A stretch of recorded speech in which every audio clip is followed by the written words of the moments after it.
Masterjet, inform lang kita sa bagong policy ng GSIS disseminated by our Division AO. Bakit nagkaganon naman?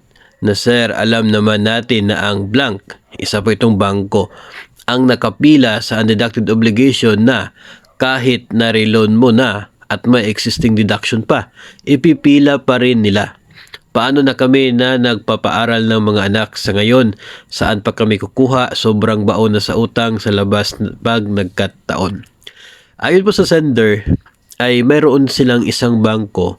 Although for me, this is not the first na-encounter ko. Maraming senders po yung nagsasabi na yung bangkong ito ay nagpapapila ng deduction kahit mayroon ng existing deduction.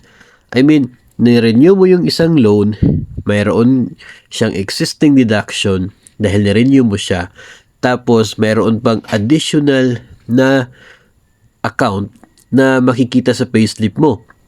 Doon sa undeducted portion nilalagay para sila ay haharang sa sinuman na hindi na makapasok sa payslip ni borrower. Parang kahit wala kang undeducted obligation pero yung payslip mo mayroon. Bakit? Kasi parang naging doble yung deduction ng isang PLI.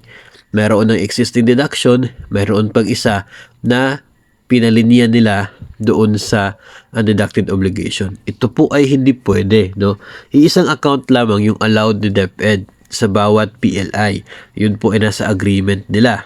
Maliban na lamang kung mayroong mga state of emergency at aprobado ni DepEd ang pag-offer ng second account ng isa pong PLI. Sa case na ito, ni-renew po. Wala pong bagong account na na-create. Renewal. Ibig sabihin yung existing, binayaran yung utang at nagkaroon ng bagong utang.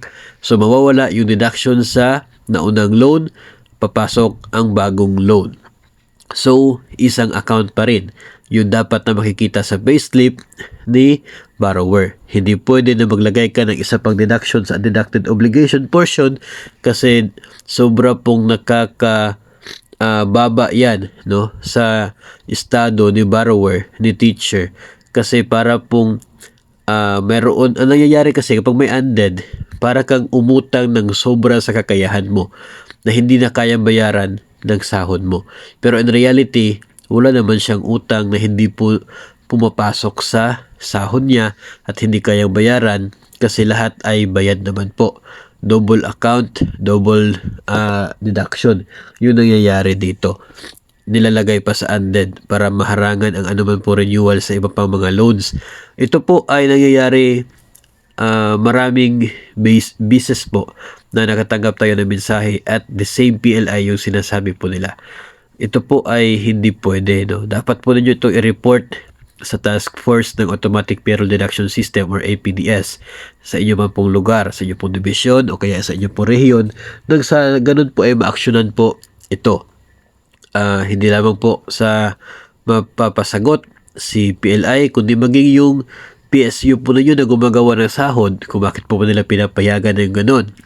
Na isang account lang naman yung allowed ni DepEd, bakit sila meron ng existing sa deducted portion naglalagay pa ng isa pa doon sa deducted portion ng payslip.